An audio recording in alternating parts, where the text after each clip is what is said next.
दोस्तों नमस्कार। मैं आपके सामने उपस्थित हूँ एनसीईआरटी नई श्रृंखला के साथ। और दोस्तों ये एनसीईआरटी से रिलेटेड हमारी इतिहास की नई श्रृंखला है, आपके लिए प्रस्तुत है। दोस्तों इस नई श्रृंखला में हम लोग एनसीईआरटी को बहुत फास्टली कवर करेंगे। दोस्तों एनसीईआरटी के पहले चैप्टर में शुरुआत हम करते हैं क्लास 6 से। और क्लास 6 में जो हमारे भारत के संदर्भ की चर्चा है, तो देखिए इंडिया शब्द इंडस से निकला है। यानी इंडिया शब्द बना किससे है, तो इंडस से, जिसे संस्कृत में सिंधु कहा जाता है। लगभग 2500 वर्ष पहले उत्तर पश्चिम की ओर से आने वाले ईरानियों ने और यूनानियों ने सिंधु को हदोस अथवा इंदोस कहा। यानी ईरानी और यूनानी सौ को ह बोलते थे, और इस आदत के मद्देनज़र उन्होंने सिंधु को हदोस और इंदोस कहा, और इस नदी के पूरब में स्थित भूमि प्रदेश को इन्होंने इंडिया कहना शुरू कर दिया। भारत नाम का प्रयोग उत्तर पश्चिम में रहने वाले लोगों के एक समूह के लिए किया जाता था। ये भी आप याद रखें कि भारत सर्वप्रथम हमारे देश का नाम नहीं था।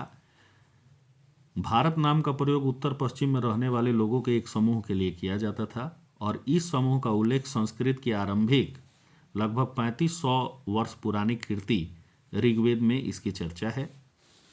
दोस्तों इतिहास की इस श्रृंखला में हम सबसे पहले अतीत की जानकारी से संबंधित चर्चाओं को लेते हैं।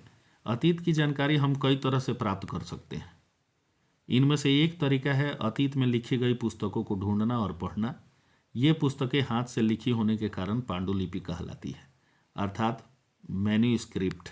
दोस्तों यहाँ प्रश्न पूछा जाता है कि पांडुलिपि कहते किसको है, तो जो पुस्तकें अपने हाथ से लिखी जाती थी उसे पांडुलिपि कहा जाता था।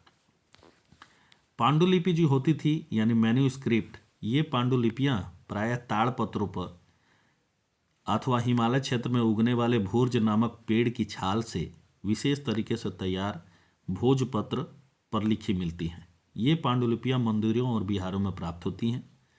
ये सिर्फ मंदिरों में ही नहीं, विहारों में भी प्राप्त होती हैं। और इन पुस्तकों से, इन पांडुलिपियों से हमें धार्मिक मान्यताएं, व्यवहार, राजाओं के जीवन, औषधियाँ तथा विज्ञान आदि सभी प्रकार के विषयों की जानकारी मिलती है। यहाँ प्रश्न पूछा जाता है कि पांडुलिपियों से क्या सिर्फ धार्मिक जानकारियाँ मिलती हैं, तो आपका उत्तर होना चाहिए कि नहीं। पांडुलिपियों से हमें धार्मिक चर्चाएं तो मिलती ही मिलती हैं, राजाओं के जीवन की जानकारी, औषधियों की जानकारी और विज्ञान संबंधित यानी समस्त चीज़ों की चर्चाएं पांडुलिपियों में मिलती हैं। दोस्तों प्राकृत भाषा का प्रयोग उस दौर में आम लोग किया करते थे। यानी प्राकृत भाषा जो थी यह आम लोगों की, आम जनता की, आम जनमानस की भाषा हुआ करती थी। फिर है अभिलेख। अभिलेख को इंग्लिश में इंस्क्रिप्शन कहा जाता है। अभिलेख ऐसे लेखों को कहा जाता है, ऐसे लेख जो पत्थर अथवा धातु, यह याद रखिए दोस्त, पत्थर भी है और धातु भी है। यानी पत्थरों पर भी लिखे जाएंगे तो अभिलेख कहलाएंगे, और धातुओं पर भी अगर लिखिएगा तो वो भी अभिलेख कहलाएंगे। ऐसे लेख जो पत्थर अथवा धातु जैसे अपेक्षाकृत कठोर सतहों पर, यानी जो कड़े सतह होते थे उस पर उत्कीर्ण कर दिए जाते थे। कभी कभी शासक लोग तो कभी कभी अन्य लोग भी अपने आदेशों को उत्कीर्ण करवा देते थे। यानी सिर्फ शासकों से संबंधित अभिलेख नहीं है हमारे पास, हमारे इतिहास से रिलेटेड शासक के अभिलेख मिलते ही हैं, वह उसके साथ ही साथ अन्य लोगों के भी अभिलेख मिलते हैं। और इन अभिलेखों का उद्देश्य होता था कि लोग इन्हें देखकर पढ़ सकें और इन नियमों का पालन कर सकें। अभिलेखों में शासक लड़ाइयों में अर्जित विजयों का लेखा जोखा भी रिकॉर्ड रखवाते थे। फिर आता है एक वर्ड पुरातत्वविद यानी आर्कोलॉजिस्ट। दोस्तों वस्तुओं का अध्ययन करने वाला व्यक्ति पुरातत्वविद कहलाता है, यानी आर्कोलॉजिस्ट कहलाता है। पुरातत्वविद पत्थर और ईंट से बनी इमारतों के अवशेषों का, चित्रों का, मूर्तियों का अध्ययन करते हैं, और वे औजारों, हथियारों, बर्तनों, आभूषणों तथा सिक्कों की प्राप्ति के लिए छानबीन तथा खुदाई भी करते हैं। पुरातात्वविद जो होते हैं वो जानवरों, चिड़ियों और मछलियों की हड्डियों का भी अध्ययन करते हैं, उन्हें ढूंढते हैं और इससे उन्हें यह जानने में मदद मिलती है कि लोग अतीत में क्या खाते थे। आरंभिक मानव की चर्चा हम शुरू करने जा रहे हैं। तो आरंभिक मानव की इस श्रृंखला में जो इस उपमहाद्वीप में आरंभिक मानव यानी अर्लीस्ट पीपल जो इस उपमहाद्वीप में 20 लाख साल पहले रहा करते थे, उन्हें ही हम आरंभिक मानव मानते हैं। आज हम उन्हें आखेटक, खाद्य संग्राहक यानी हंटर से गैदरर के नाम से जानते हैं। भोजन इंतजाम करने की विधि के आधार पर इन्हें नाम दिया गया था, चाहे वो फूड गैदरर का हो या फूड हंटर या हंटर का हो। आमतौर पर खाने के लिए वे जंगली जानवरों का शिकार करते थे। ये जो लोग होते थे आरंभिक मानव, मछलियों और चिड़ियों को पकड़ते थे, फल मूल, दाने, पौधे, पत्तियां, अंडे इकट्ठा किया करते थे। और ये इनके जो औजार होते थे वो पत्थरों के बने होते थे। पत्थरों के औजारों का उपयोग ये लोग करते थे और इंसान के खाने योग्य जड़ों को खोदने के लिए भी ये औजार का उपयोग करते थे। जानवरों की खाल से बने वस्त्रों को सिलने के लिए भी पत्थरों का यूज होता था। ये लोग आखिर रहते कहाँ थे? तो ये लोग आरंभिक मानव जो थे ये लोग केव्स में रहते थे, गुफाओं में रहते थे, क्योंकि यहाँ ना उन्हें बारिश मिलती थी, ना ही धूप मिलता था और ना ही यहाँ तेज हवाएं मिलती थी। ये गुफाएं नर्मदा घाटी के आसपास पास थी और यहीं हमारे भारतीय उपमहाद्वीप में लोगों का सबसे पहला बसना हुआ था। अब नेक्स्ट है पुरास्थल। कहते किसको हैं? पुरास्थल कहने का मतलब है इतिहास के अंतर्गत साइट्स को। पुरास्थल उस स्थान को कहते हैं जहाँ से हमें औजार, बर्तन, इमारत जैसी वस्तुओं के अवशेष मिलते हैं। यानी इतिहास को बताने के लिए जो भी पुरातात्विक सामग्रियां हमें जहाँ से मिलती हैं उस पुरास्थल को हम लोग साइट को पुरास्थल बोलते हैं। दोस्तों, इस नई श्रृंखला में अब द पैलियोलिथिक एज को हम पढ़ने जा रहे हैं एनसीईआरटी के अंतर्गत। पैलियोलिथिक का जो दौर है, पैलियोलिथिक का नाम है पूरा पाषाण काल और पूरा पाषाण काल की शुरुआत भारत में 20 लाख साल पहले से माना जाता है और 12,000 साल पहले के दौरान माना जाता है। पूरा पाषाण काल दो शब्दों यानी पूरा यानी प्राचीन और पाषाण यानी पत्थर से बना हुआ है और इस काल को भी 3 भागों में विभाजित किया जाता है, चूँकि ये बहुत लंबा टाइम पीरियड है। और इस काल के समुचित अध्ययन के लिए हम इसे 3 भागों में बांटते हैं। एक है आरंभिक पूरा पाषाण काल, दूसरा है मध्य पूरा पाषाण काल और तीसरा है उत्तर पूरा पाषाण काल। मानव इतिहास की लगभग 99% कहानी इसी दौर में घटित हुई है और वो महत्वपूर्ण दौर है पूरा पाषाण काल। दूसरा युग है मध्य पूरा पाषाण काल। मध्य पाषाण काल जो है इसे मेसोलिथिक एज कहा जाता है यानी मिडिल स्टोन एज कहा जाता है। जिस काल में हमें पर्यावरणीय बदलाव मिलते हैं देखने को, उसे मेसोलिथिक यानी मध्य पाषाण काल का युग कहा जाता है। इसका समय लगभग जो है भारतीय उपमहाद्वीप में 12,000 साल पहले से लेकर 10,000 साल पहले तक को माना जाता है। दोस्तों, इस मध्य पाषाण काल में पाषाण औजारों आमतौर पर बहुत छोटे छोटे इनके औजार होने लगे थे आरंभिक मानवों के और इन्हें माइक्रोलिथिक कहा जाता था यानी छोटे छोटे औजार यानी लघु पाषाण। प्रायः इन औजारों में हड्डियों या लकड़ियों के मूठे लगे हुए थे। हंसिया और आरी जैसे औजार भी मिलने लगे थे। साथ ही साथ पुरापाषाण युग वाले औजारों के भी इस दौरान बनाए जाते रहे। ये थी मध्य पाषाण काल की विशेषता। नवपाषाण काल युग में ज्यों ही हम प्रवेश करते हैं तो हम देखते हैं कि अगले युग की शुरुआत 10,000 साल पहले से होती है और इसे ही भारतीय उपमहाद्वीप में नवपाषाण काल कहा जाता है। सबसे पहले जिस जानवर को पालतू बनाया लोगों ने वह था कुत्ते का जंगली पूर्वज और धीरे धीरे लोग भेड़, बकरी, गाय, सुअर जैसे जानवरों को अपने घरों के नज़दीक आने को उत्साहित करने लगे थे।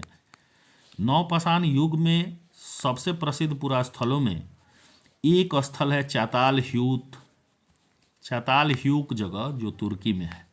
इसको हमेशा याद रखिए। यहाँ दूर दराज से स्थानों से कई चीज़ें लाई जाती थी और उनका उपयोग भी किया जाता था। जैसे सीरिया देश से लाया गया चकमक पत्थर, लाल सागर की कौड़ियाँ और भूमध्य सागर की सीपियाँ यहाँ से प्राप्त हुई हैं। खेती और पशुपालन ये भी नवपाषाण काल की देन है। लोगों के द्वारा पौधे उगाने और जानवरों की देखभाल करने को बसने की प्रक्रिया कहा जाता है। यानी जब लोगों ने पौधा उगाना शुरू किया और जानवरों की देखभाल करना शुरू कर दिया, इसी प्रक्रिया को लोगों की बसने की प्रक्रिया हम लोग कहते हैं। दोस्तों, बुर्जहोम जो वर्तमान कश्मीर में एक साइट है, एक जगह है, वहाँ के लोग गड्ढे के नीचे घर बनाते थे जिन्हें गर्ता आवास कहा जाता था। उसमें उतरने के लिए सीढ़ियाँ बनी होती थीं और इससे उन्हें ठंड के मौसम में सुरक्षा मिलती थी। ये धरती के नीचे जाकर रहने लगते थे। फ्रांस में हमें गुफा चित्रकारी के कई प्रयोग के प्रमाण मिले हैं और लौह अयस्क और चारकोल जैसे खनिज पदार्थों से ये रंगों को बनाया जाता था। हड़प्पा सभ्यता नगर। दोस्तों, हड़प्पा सभ्यता नगर आधुनिक पाकिस्तान के पंजाब और सिंध प्रांतों, भारत के गुजरात, राजस्थान, हरियाणा और पंजाब प्रांतों में मिले हैं। इन सभी स्थलों से पुरातत्वविदों को अनोखी वस्तुएं मिली हैं, जैसे मिट्टी के लाल बर्तन मिले हैं जिन पर काले रंग के चित्र बने हुए हैं, पत्थर के बाट बटखरे मिले हैं, मुहरें मिली हैं, मनके मिले हैं, तांबे के उपकरण मिले हैं और पत्थर के लंबे लंबे ब्लेड इत्यादि भी मिले हैं। ऊंचाई वाले भाग को, हड़प्पा सभ्यता को दो भागों में बांट के इसका अध्ययन किया जाता है। ऊंचाई वाले भाग को पुरातत्वविदों ने नगर दुर्ग कहा है और निचले हिस्से को निचला नगर कहा जाता है। दोनों हिस्सों की चार दीवारी पक्की ईंटों की बनाई जाती थी हड़प्पा सभ्यता में, और मोहनजोदड़ो में खास तालाब बनाया गया था जिसे पुरातत्वविदों ने महान स्नानागार की संज्ञा दी है, इसका नाम दिया है। कालीबंगा और लोथल जैसे अन्य नगरों में अग्निकुंड मिले हैं जहां संभवतः यज्ञ किए जाते थे। हड़प्पा, मोहनजोदड़ो और लोथल जैसे कुछ नगरों में बड़े बड़े भंडार गृह भी मिले हैं। 7000 साल पहले मेहरगढ़ में कपास की खेती शुरू हुई थी और संभवतः कपास पूरे विश्व को भारत की देन है। नगरों का आरंभ भारतीय उपमहाद्वीप में लगभग 4700 साल पहले हुआ था, इस बात को हमेशा याद रखें। और हड़प्पा के नगरों की अंत की शुरुआत 3900 साल पहले हुई, यानी ये सभ्यता पतनशील हो गई, और अन्य नगरों का विकास लगभग 2500 साल पहले हुआ था। कच्चे माल की खोज। हड़प्पा के लोग तांबे का आयात संभवतः आज के राजस्थान से, यानी हड़प्पावासी तांबा जो मंगाते थे राजस्थान से मंगाते थे। यहाँ तक कि पश्चिमी एशियाई देश ओमान से भी ये लोग तांबे मंगाते थे।